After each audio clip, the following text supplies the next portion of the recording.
विद्यार्थी मित्रांनो, अवघ्या पुढच्या 90 सेकंदामध्ये आपण सिव्हिल इंजिनिअरिंगचे इम्पॉर्टंट डाटाबेस क्वेश्चन या ठिकाणी बघणार आहे। पहिल्या प्रश्नाला सुरुवात करतो।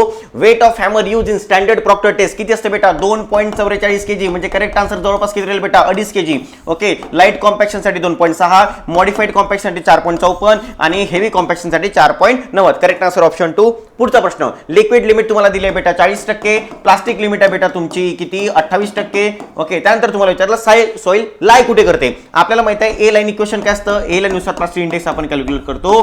0.73 लिक्विड लिमिट -20, 0.73 लिक्विड लिमिट आहे बेटा 40 मधून 20 गेले राहिले 20, तर करेक्ट आन्सर येणार 14.6। आणि ज्याचा आयपी बेटा 7 पेक्षा जास्त असतो तो क्ले असतो, आणि क्ले कुठे लाय करतो? अबाव ए लाईन।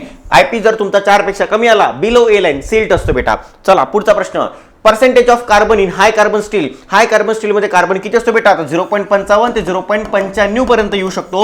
0.1% रॉट आयरन असतो, स्टील असेल तर 0.1 to 0.25 असतो, आणि कास्ट आयरन असेल तर तुमचा 2 ते 4। Correct answer option 3।